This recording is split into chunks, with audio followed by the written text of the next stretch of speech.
Hello friends, welcome to my new story. मैं room में अपने किसी काम में व्यस्त था, तभी किचन से अपनी पत्नी और माँ की आवाज़ सुनी। मेरी बीवी माँ को खड़ी खोटी सुना रही थी।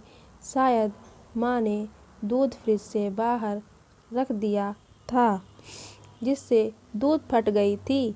माँ बस यही कह रही थी कि उसने गलती से दूध बाहर छोड़ दिया, और मेरी बीवी उन्हें डांट लगा रही थी क्योंकि उसे मेरे लिए चाय बनाना था, पर दूध फटी देख वो बौखला गई थी। मैं ये सब सुन रहा था, पर काम में व्यस्तता के कारण अपने काम में लग गया। ये कोई नई बात नहीं थी, सुलेखा की आदत सी हो गई थी माँ को खरी खोटी सुनाना। मैं भी सुलेखा की देखा देखी में कभी कभी माँ को डांट दिया करता था, और हमेशा उन दोनों के बीच में सुलेखा का ही पक्ष लेता और माँ को डांट देता था। आज जब मैं 3 दिन बाद घर आया तो माँ मेरे पास आकर अपने आंचल से मेरे मुंह को पोंछते हुए बोली, बेटा खाना लगा दूँ? दूर से आया है, थक गया होगा, ला अपना पैर जूता उतार देती हूँ। मैं चुपचाप माँ को देख रहा था और वो मेरे जूते को उतार रही थी। मैंने माँ से पूछा, सुलेखा कहाँ है?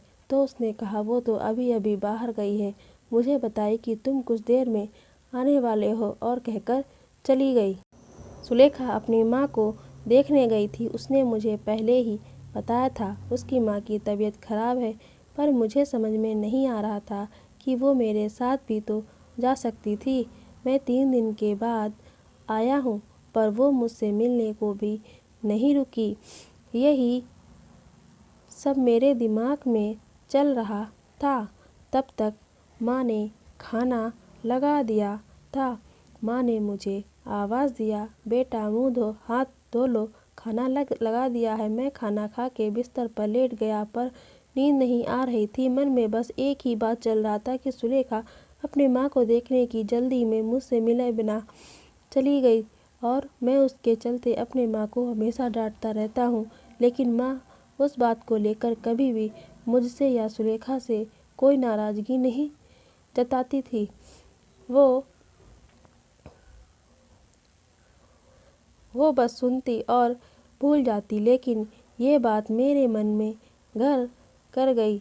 सारी रात मैं बस माँ के बारे में सोचता रहा। आखिर क्यों वो अपनी बेइज्जती बर्दाश्त करती हैं? आखिर क्या है वो चीज़ जिसके चलते माँ मुझसे इतना प्यार करती हैं? क्यों हमेशा मेरी चिंता करती हैं?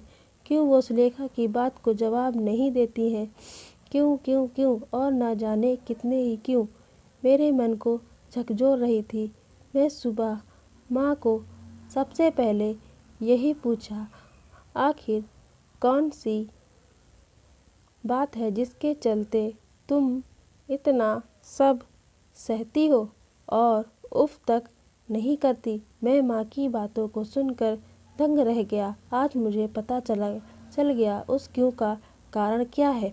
माँ ने बहुत ही सहज भाव से कहा था, पर उनकी वो बातें मुझे आज सच से रूबरू करवा गया। उन्होंने कहा, बेटा अब मेरी ज़िंदगी तो कट गया, बस तुम्हारी चिंता हमेशा सताती रहती है। मैं तो 2-4 दिन की मेहमान हूँ, पर मेरे चलते तुम दोनों में अनबन ना हो, यही भगवान से दुआ करती हूँ। तुम दोनों खुश रहो, आबाद रहो।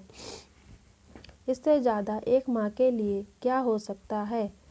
ये कहकर वो किचन चली गई और जाते जाते कह गई, तू इतना मत सोच, सर दर्द करेगा। मुझे मेरे सारे क्यों का जवाब मिल गया था। ये सब माँ की ममता ही तो है, जो अपने दुख को भुलाकर अपने बेटे के सुख की दुआ करती है। ये माँ की ममता ही थी जो मुझ जैसे पापी को भी मिल जाती है। यही एक ईश्वरीय वरदान है जो हर किसी के नसीब में होता है। बस मेरी तरह कई ऐसे हैं जो उस ममता की कीमत नहीं जानते। तो दोस्तों, अपने माँ बाप की कीमत को जानें, उनका मान सम्मान करें। धन्यवाद। आपको स्टोरी कैसी